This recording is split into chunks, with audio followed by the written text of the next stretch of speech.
Ahoy there gamers, I'm Dan from GameReviewsAU. Thanks for joining me. If you're a existing fan, you're a growlmantler. I like that name. Look it up. So yeah, today I'm going to be bringing you it's meant to be a horror game, but it does take a while to get there. It's called The Quarry, and I played it on PS5. It is a visually stunning game. When I saw the trailers for it, I thought, oh, I don't want a real-life interactive movie to play through. And then I looked again and I was like, that's not real, that's animated. Whoa, okay, that looks nice. So basically it is one of those like B-movie horror film concepts where you've got the kids at a summer camp and then bad stuff happens, they make silly choices. Whenever something bad happens, everyone goes, oh, I'm sure it's nothing. Oh, what's that? Someone's just stuck their head in the front of a surveillance camera and then the surveillance camera's malfunctioned. It's probably nothing. I'm sure it's nothing. Oh God, that annoyed me. I mean, yeah, they put these things in to movies and whatnot to make you annoyed, to go, you idiot, you should go investigate. And then it gives you that feeling of like self-importance when you're like, see, I told you it was a bad... Anyway. So yeah, The Quarry, it started off as a game that I was like, wow, this is pretty cool. Like the acting is kind of weird.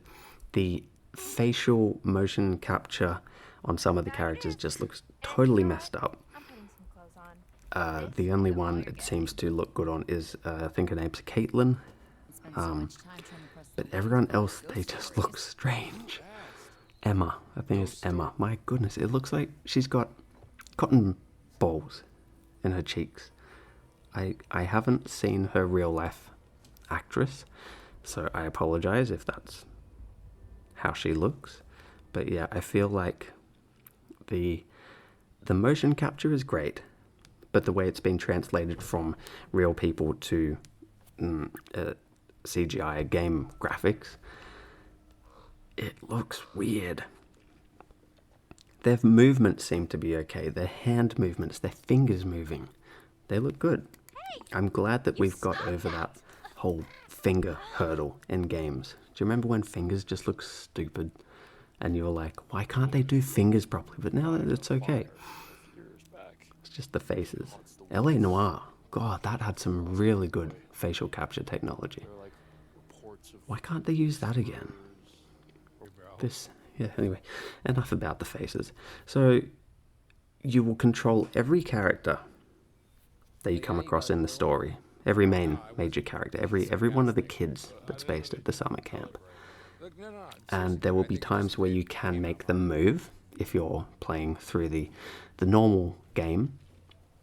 And you can look around, investigate things, pick things up, find hidden objects that then change certain parts of the story. Or you can watch it in movie mode and you can choose how you want it to go. Do you want everyone to die? Do you want everyone to live? Or there's a special add-on that lets you just watch the goriest version of all the choices that you can take. Yeah, that's something I should have mentioned earlier. Every time you come across a choice, it's up to you to decide what's going to happen. And this will direct you onto different paths throughout the game that will then impact the ending of the game. There are some choices that you make that seem to make very minor differences, and afterwards, no matter what you chose, you'll still head in the same direction. But, you know, there might just be a different impact between characters' relationships and whatnot. The characters themselves are... They all have their own characteristics. It's pretty cool, like in terms of the acting and the storytelling with that. You can get invested in different characters. You can develop a fondness for some of them. Some of them you might just be like, just hurry up and die. And you know that someone's going to die because it's a horror movie.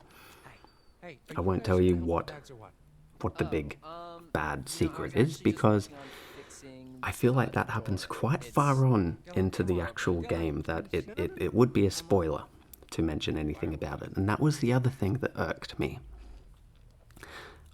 Knowing it was a horror game, you know, I thought, okay, I'm going to sit here and I'm going to play this, and I'm going to play it at nighttime with the lights off and scare myself.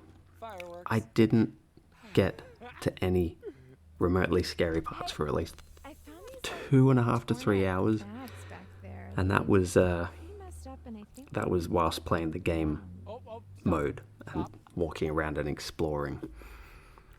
And that's the other thing. Obviously, it's meant to look like a movie, so your characters, when you control them, aren't going to be running everywhere. You're not going to have a button to hold down to run, because they want it to be immersive, like you're watching a film where all the characters walk everywhere. And that can be really boring, especially when you're exploring and trying to find all the secrets, because you're like, I don't want to find the secrets if my character can only walk. Does it matter? Let's just get to the end of the story. And then that was the other thing. The story itself, it did not, even after I got to the point where all the SHIT goes down, it wasn't enough to make me want to go back and go, oh my god, what's going to happen next? I was just kind of like, I feel obligated to carry on. I don't really care about the story anymore. The direction that it's going, the way that it started made me feel a bit intrigued. But once it got to a certain point, I was like, oh, for goodness sake, I don't care. I'm sorry, but yeah. And also, if I sat down to watch a movie, I'm expecting 1.5 hours to 2 hours. But this is more like binge watching a series. You're going to have to invest, minimum 3 hours in this. It's long, even if you're doing it via movie mode, and you don't have to take any choices. You just watch the game play out in front of you. I do feel like the idea behind the game, it's pretty cool. But I feel like the story itself could have been more interesting. It feels like the acting with some of the action scenes had not been conveyed properly in the game. I can understand the feeling they were trying to convey with certain parts, but when it comes out in the game itself, it happens so quickly that it feels unimportant and unimpressive. I expected a lot more from the Quarry, aside from just really nice graphics. And I don't feel like the quality of the graphics is enough to make up for the disappointments elsewhere. So I'm going to be giving the Quarry on PS5 3.5 stars.